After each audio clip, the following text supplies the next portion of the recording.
Assalamu alaikum students. My name is Ali and today we are going to read Hedda Gabler Act number 2. So let us start. Open your books.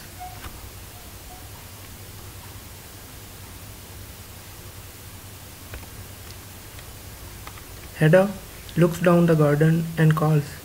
So you are here again, Judge? Barak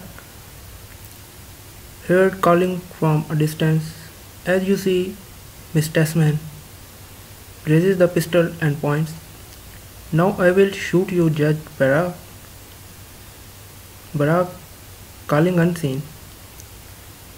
No, no, no. Don't stand aiming at me. Hedda, this is what comes of sneaking in by the back way. She fires. Nearer. Are you out of your senses? Hedda, dear me, did I happen to hit you? Still outside. Judge, I wish you would let these pranks alone. Hedda, come in then, Judge. Judge Barak, dressed as though for a men's party, enters by the glass door. He carries a light overcoat over his arm. Barak, what the deuce? Have not you tired of that sort yet? What are you shooting at?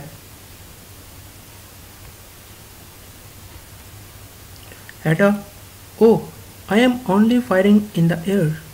Barak gently takes the pistol out of her hand. Allow me, madam. Looks at it. Oh, I know this pistol well. Looks round. Where is the case? Oh, here it is. Lays the pistol in it and shuts it. Now we won't play at that game anymore today.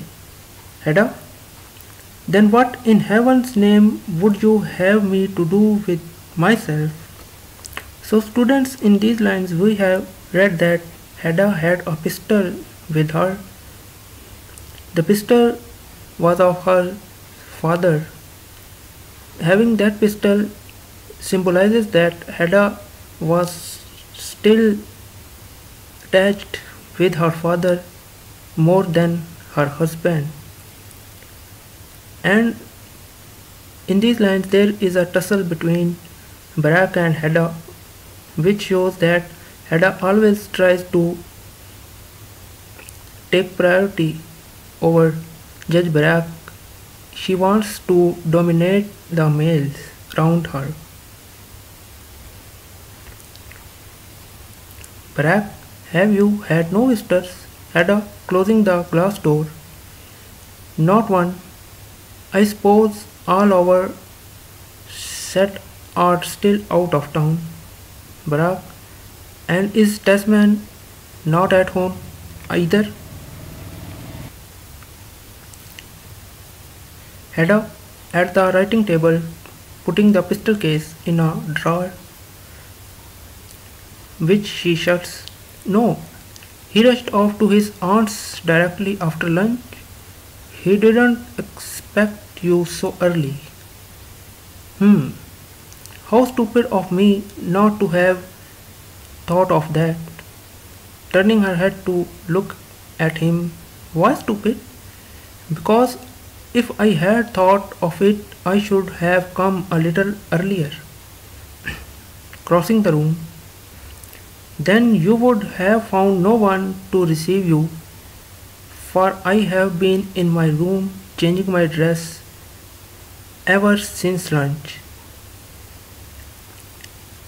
And is there no sort of little chink that we could hold a parley through?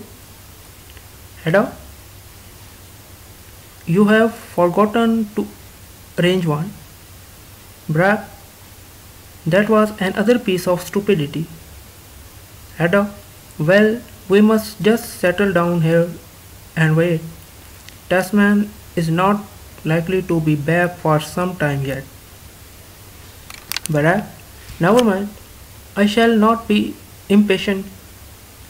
Hedda seats herself in the corner of the sofa. Barak lays his overcoat over the back of the nearest chair and sits down, but keeps his hat in his hand. A short silence. They look at each other. Hedda, well, Judge Barak, well, Hedda, I spoke first. Barak, come, let's have a cozy little chat. Miss Hedda, Hedda, does it not seem like a whole eternity since our last talk? Of course, I don't count those few words yesterday evening and this morning.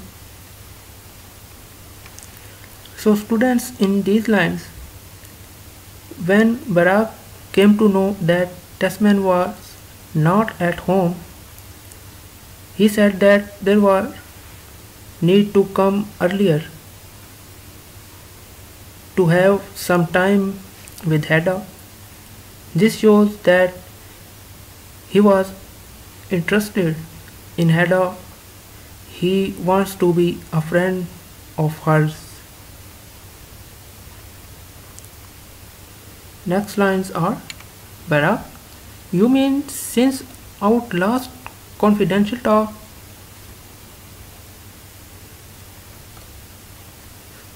Our last tete-a-tete? Tete-a-tete means a conversation, a private conversation between two people. Hedda, well, yes, since you put it so. Barak, not a day passed but I have wished that you were home again. Barak, not a day passed but I have wished that you were home again. Hedda, and I have done nothing but wish the same thing. Barak, you? Really, Miss Hedda? And I thought you had been enjoying our tour so much. Hedda, oh yes, you may be sure of that.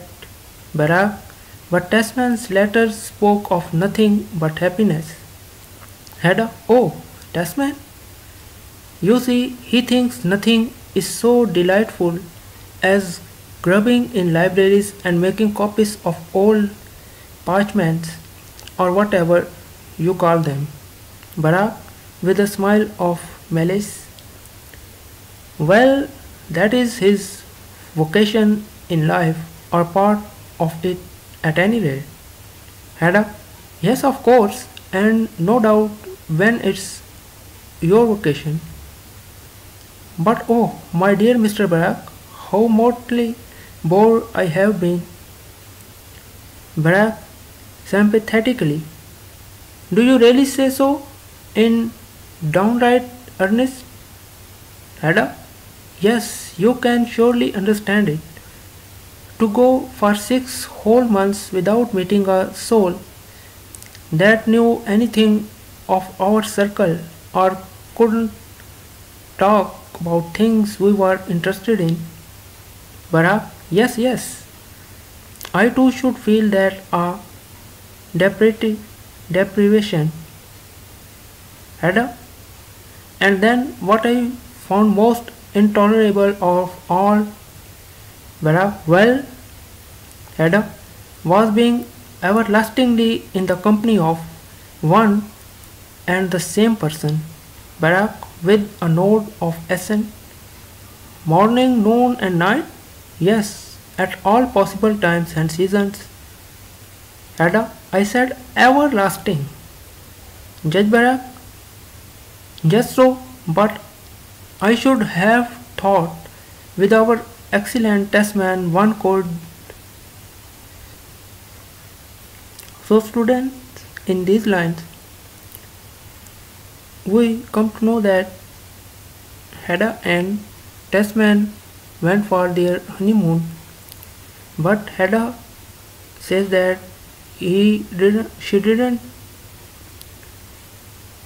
enjoy the honeymoon trip because Tasman remained all the time busy with his own work, and she all the time was looking for another delightful person to enjoy the tour.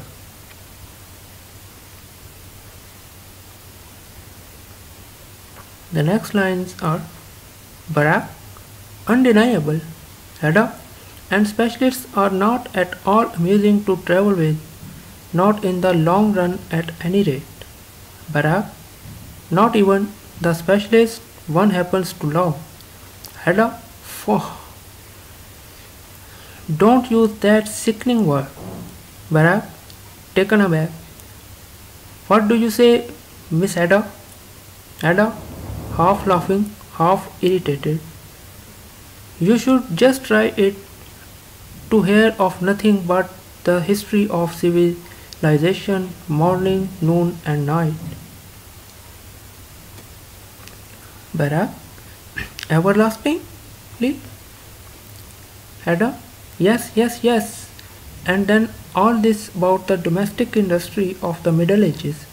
That's the most disgusting part of it. Barack looks searchingly at her. But tell me, in that case, how am I to understand your. Hmm. Hedda, am I accepting George Testman? You mean? Barack, well, let us put it so. Hedda, good heavens, do you see anything so wonderful in that? Barack, yes and no, Miss Hedda. Hedda, I have positively danced myself tired. My dear judge, my day was done. With a slight shudder. Oh no, I won't say that, nor think I did. Barack, you have assuredly no reason to. Hedda, oh, reasons. Watching him closely. And George Tasman, after all, you must admit that he is correctness itself. Barack, his correctness and respectability are beyond all question. Hedda, and I do not see anything absolutely ridiculous about him, do you? Barack, ridiculous? No, I shouldn't exactly say so. So, students, in these lines, we can see that when Barack used the word love,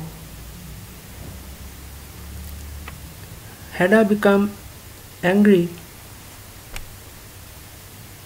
and irritated, which shows that she has no interest in love because she says that love has no feelings and not a true feeling for her. Then Barack questions to her that if she has no interest in love, then how she married with this man. Hedda, well, and his powers of research and all events are untiring. I see no reason why he should not one day come to the front after all. Barack looks at her hesitatingly. I thought that you, like everyone else, expected him to attain the highest distinction. Hedda, with an expression of fatigue. Yes, so I did. And then, since he was bent at all hazards on being allowed to provide me, I really do not know why I should not have accepted his offer. Barack, no, if you look at it in that light, Hedda, it was more than my other adorers were prepared to do for me, my dear judge. Barack, laughing. Well, I cannot answer for all the rest, but as for myself, you know quite well that I have always entertained a, a certain respect for the marriage tie, for marriage as an institution, Miss Ada. Ada, jestingly, oh, I assure you I have never cherished my any hopes with respect to you. Whereas all I require is a pleasant and intimate interior where I can make myself useful in every way and am free to come and go as a trusted friend. Ada, of the master of the house, do you mean? Barak bowing frankly. Of the mistress first of all, but of course of the master too. In the second place, such a triangular friendship, if I may call it so, is really a great convenience for all the parties. Let me tell you, Ada, yes, I have many a time longed for someone to make a third on our travels. Oh, those railway carriage tete-a-tete. Barack, fortunately, your wedding journey is over now. Hedda, shaking her head, no, by a long, long way. I have only arrived at a station on the line. Barack, well then the passengers jump out and move about a little, Miss Ada. Ada, I never jump out. Barack, really? Ada, no, because there is always someone standing by too. So in these lines we get answer of the question which was raised by Barack in previous lines. The question was the reason of marriage of Hedda and Desmond. In these lines, Hedda tells that she married with Desmond because at that time Desmond was ready to fulfill his desires.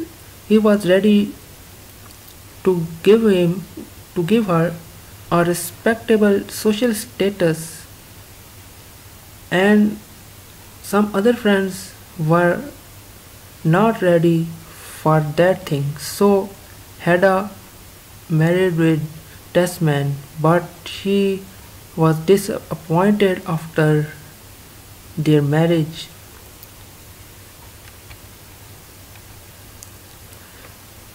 Next lines are Barack laughing. To look at your uncles. Do you mean Hedda?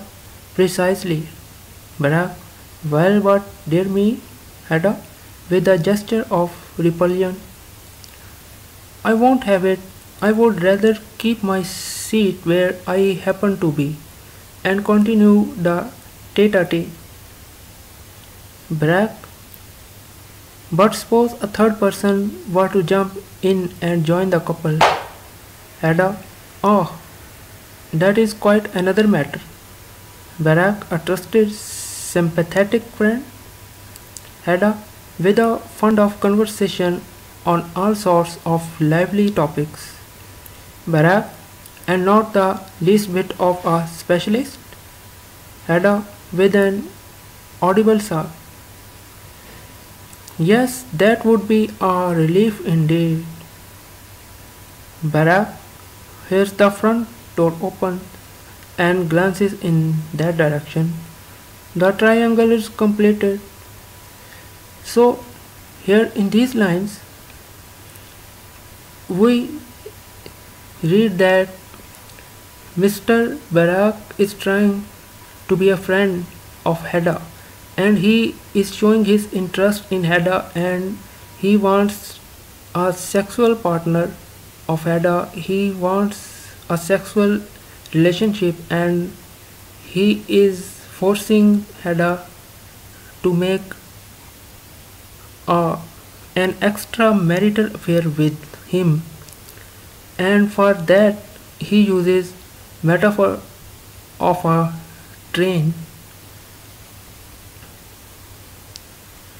So next lines are Hedda, half aloud, and on goes the train. George Tasman in a grey walking suit with a soft felt hat enters from the hall. He has a number of unbound books under his arm and in his pockets. Tasman goes up to the table beside the corner seat. Oh, what a loud for a warm day, all these books. Lays them on the table. I am positively perspiring. Hedda, hello, are you there already, my dear judge? Oh, Bertha didn't tell me. Barack rising. I came in through the garden. Hedda, what books have you got there? Tasman stands looking them through.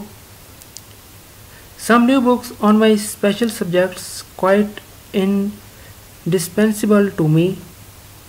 Hedda, your special subjects? Barack, yes, books on his special subjects, Miss Tasman. Barack and Hedda exchange a confidential smile. Hedda, do you need still more books on your special subjects?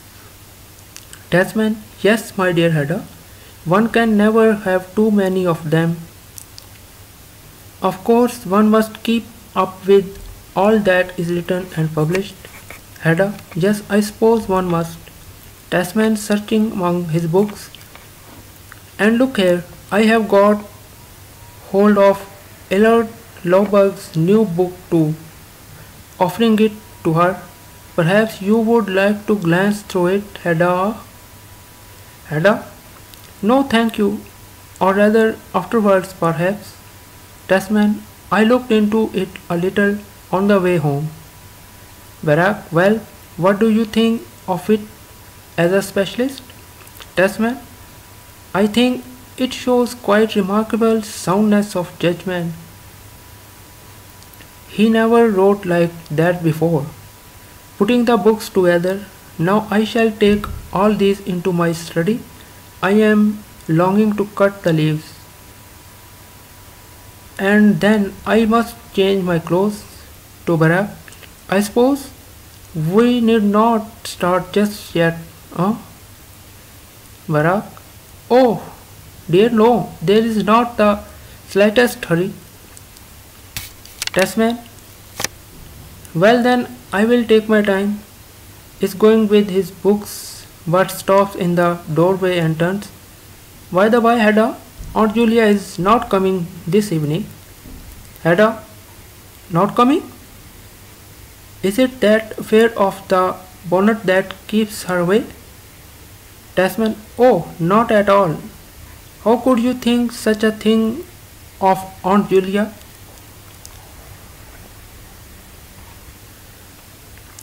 Just fancy. The fact is, Aunt Rena is very ill. Hedda, she always is.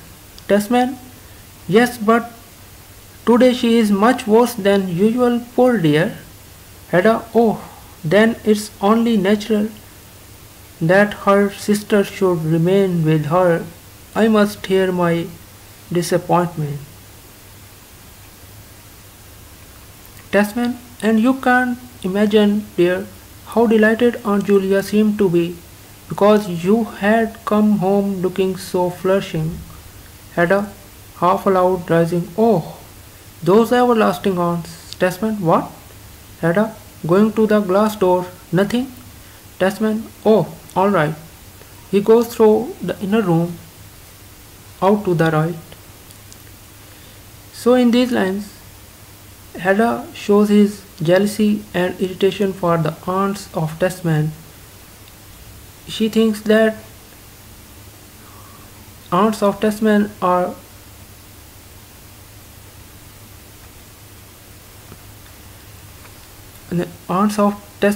Tasman are troublemakers, and that trouble will never end in her life. So next lines are Tasman, oh, all right. He goes through the inner room, out to the right. Barack, what bonnet were you talking about? Ada, oh, it was a little episode with Miss Testman. This morning she had laid down her bonnet on the chair there, looks at him and smiles, and I pretended to think it was the servants. Bonnet means a head, hat, which belongs to a lady or a child. Barack, shaking his head, now, my dear Miss Ada, how could you do such a thing to the excellent old lady too? Ada, nervously crossing the room. Well, you see, these impulses come over me all of a sudden, and I cannot resist them. Throws herself down in the easy chair by the stove. Oh, I don't know how to explain it. Barack, behind the easy chair. You are not really happy. That is at the bottom of it. Ada, looking straight before her. I know of no reason why I should be happy. Perhaps you can give me one. Barack, well, amongst other things, because you have got exactly the home you had set your heart on. Ada looks up at him and laughs. Do you too believe in that legend? Barack, is there nothing in it then? Ada, oh yes, there is something in it.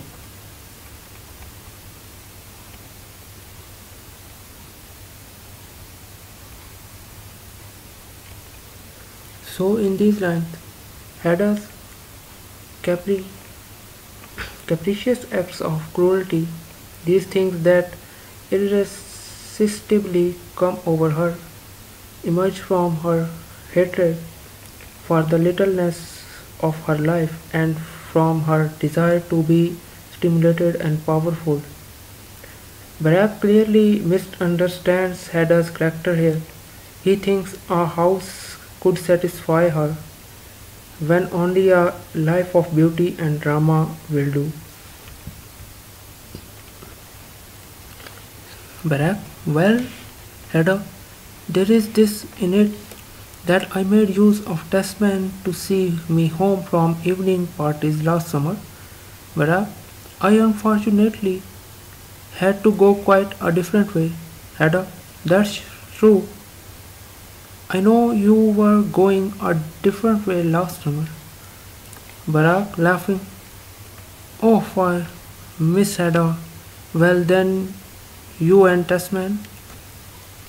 Ada, well, we happened to pass here one evening. Testman, poor fellow, was writing in the agony of having to find conversation. So I took took pity on the learned man. Barack smiled doubtfully. You took pity? Hmm. Ada, yes, I really did. And so, to help him out of his torment, I happened to say, in pure thoughtlessness, that I should like to live in this villa. Barack, no more than that? Ada, not that evening. Barack, but afterwards? Ada, yes, my thoughtlessness had consequences, my dear judge. Barack, unfortunately, that too often happens. Miss Ada, Ada, thanks. So you see, it was this enthusiasm for Secretary Fox Villa that first constituted a bond of sympathy between George Testman and me. From that came our engagement and our marriage and our wedding journey and all the rest of it. Well, my dear judge, as you make your bed, so you must lie. I could almost say, Barack, this is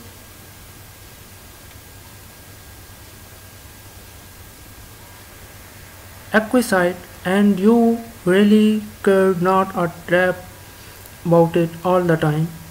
Hedda, no, heaven knows I didn't. Judge, but now that we have made it so homelike for you, Hedda, the rooms all seem to smell of lavender and dried rose leaves. But perhaps it's Aunt Julia that has brought that scent with her. Barack laughing. No, I think it must be a legacy from the late Miss Secretary Fogg. Ada, yes, there is an aurora of mortality about it. It reminds me of a banquet the day after the ball.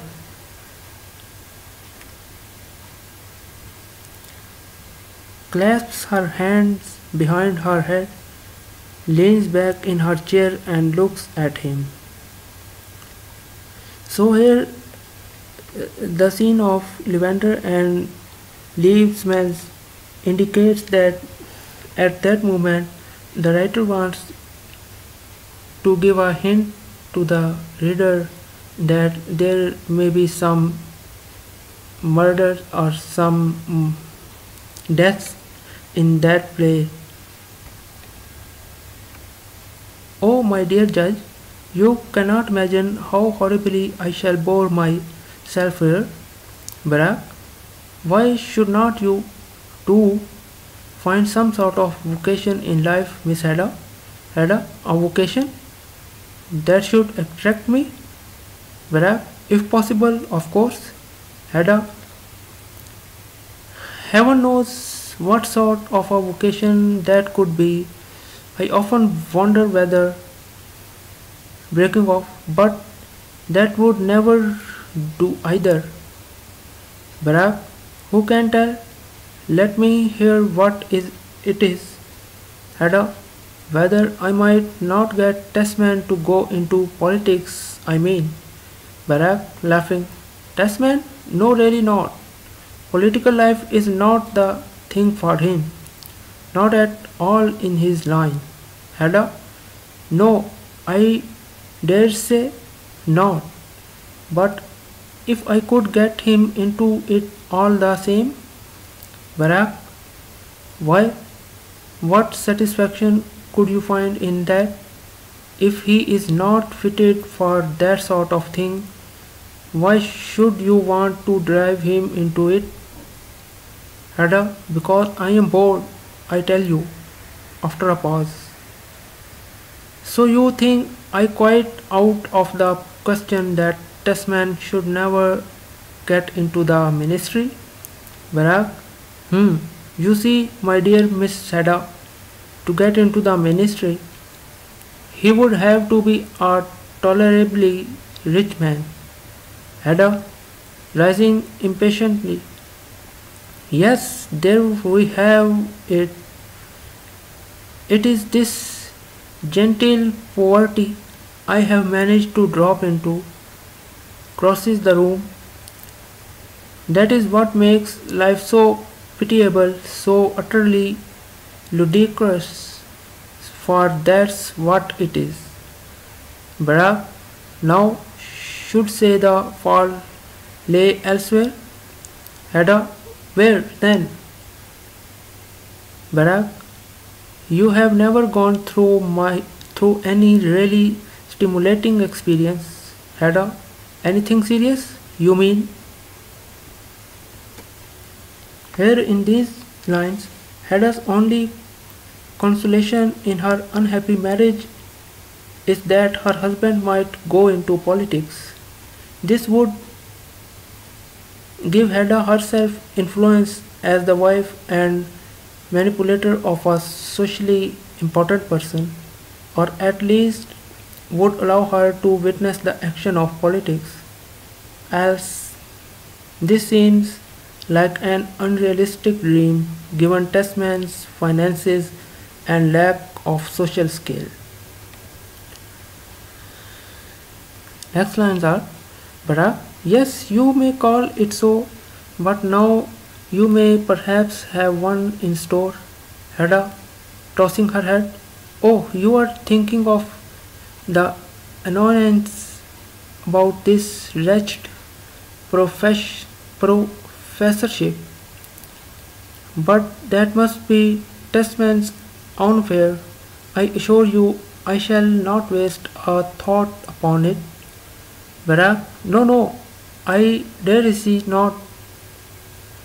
But suppose now that what people call in elegant language a solemn responsibility were to come upon you.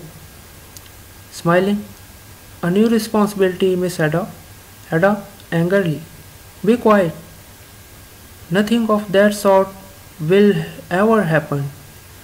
Barak, verily, we will speak of this again a year hence at the very outside. Ada, crudely, I have no turn for anything of that sort. Judge Barak, no responsibilities for me. Barak, are you so unlike the generality of women as to have no turn for duties which? Ada, besides the glass door. Oh, be quiet, I tell you. I often think there is only one thing in the world I have any turn for. Barak, drawing near to her. And what is that, if I may ask? Ada stands looking out. Boring myself to death. Now you know it. Turns, looks towards the inner room and laughs. Yes, as I thought. Here comes the professor. Barak softly in a tone of warning. Come, come, come, Mr. Hedda. George Testman, dressed for the party, with his glove and hat in his hand, enters from the right through the inner room. Testman, Hedda has no message come from Elert Lauberg, Hedda, no. Then you will see he will be here presently. Barak, do you really think he will come? Testman, yes, I am almost sure of it, for what you were telling us this morning must have been a mere floating rumor. Barak, you think so? Testman, at any rate, Aunt Julia said she didn't believe for a moment that he would ever stand in my way again. Fancy that, Barak? Well then, that's all right.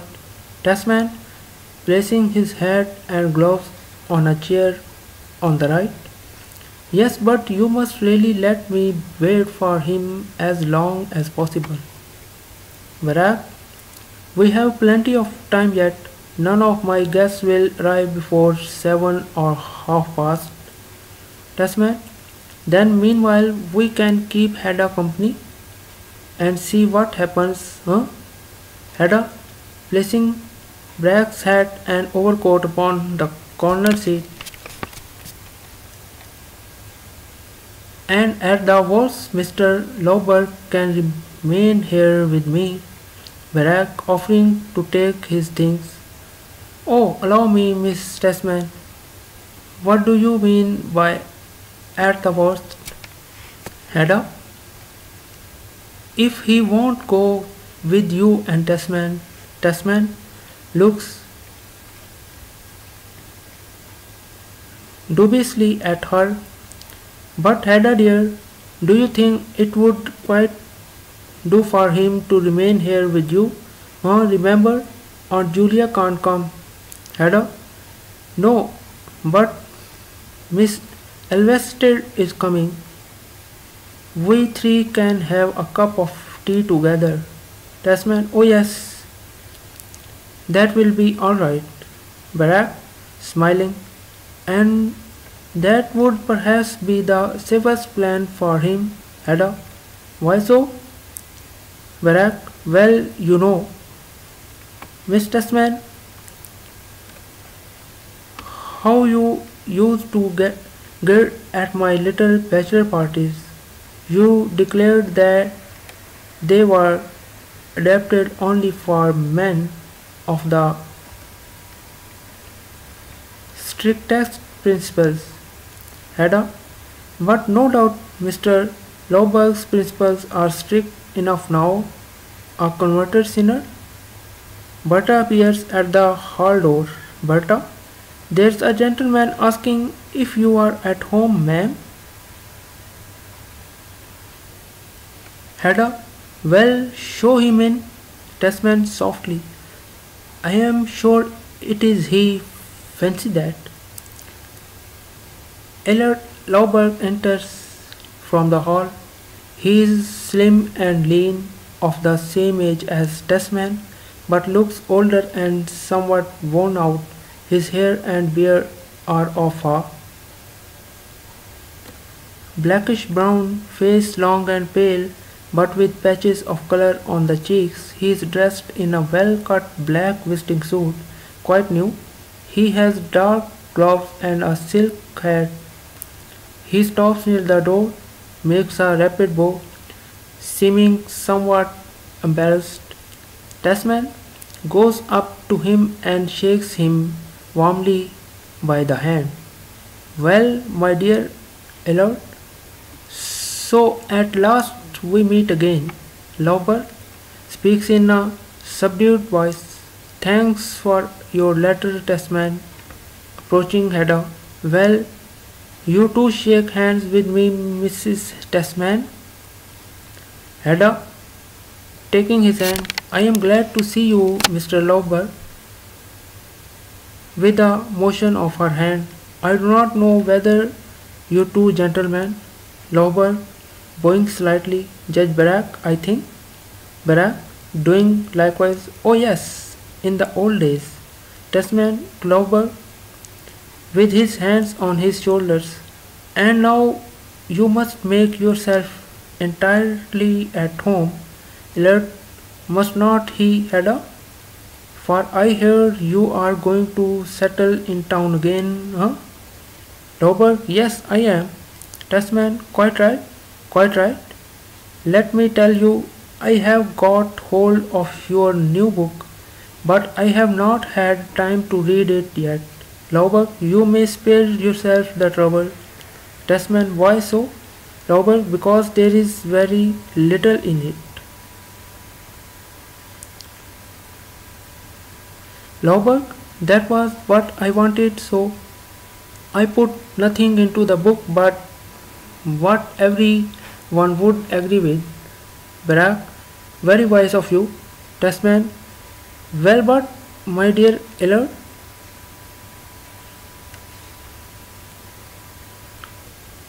Lauber, for now I mean to win myself a position again to make a fresh start. Tasman, a little embarrassed. Ah, that is what you wish to do, huh? Lauber, smiling, lays down his hat and draws a packet wrapped in paper from his coat pocket.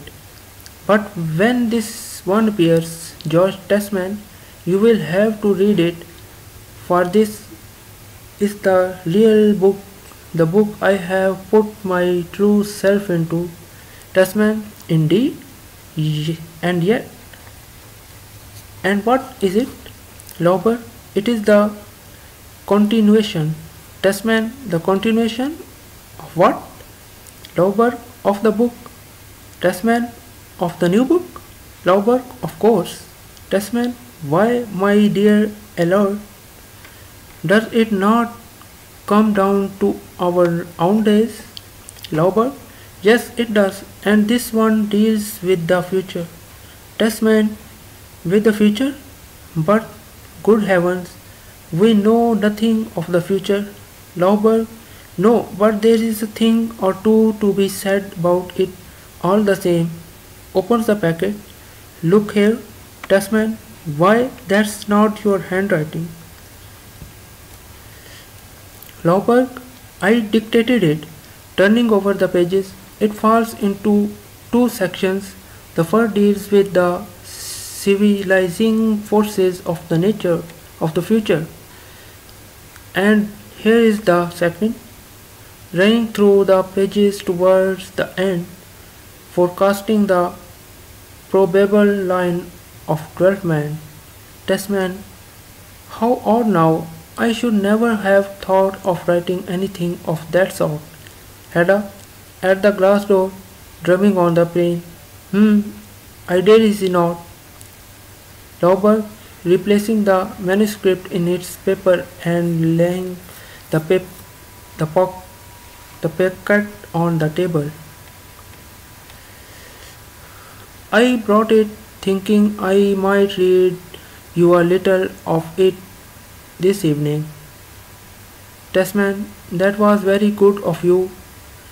Alert, but this evening? Looking back to Bara, I do not see how we can manage it. Lauber, well then, some other time. There is no hurry. Barak, I must tell you, Mr. Lauber, there is a little gathering at my house this evening, mainly in honor of Testman, you know. Lauber, looking for his hat. Oh, then I won't detain you. Barak, no, but listen. Will you not do me the favor of joining us? Lauber, cruelty and decidedly. No, I can't. Thank you very much. Barak, oh, nonsense. Do we shall be quite a select little circle, and I assure you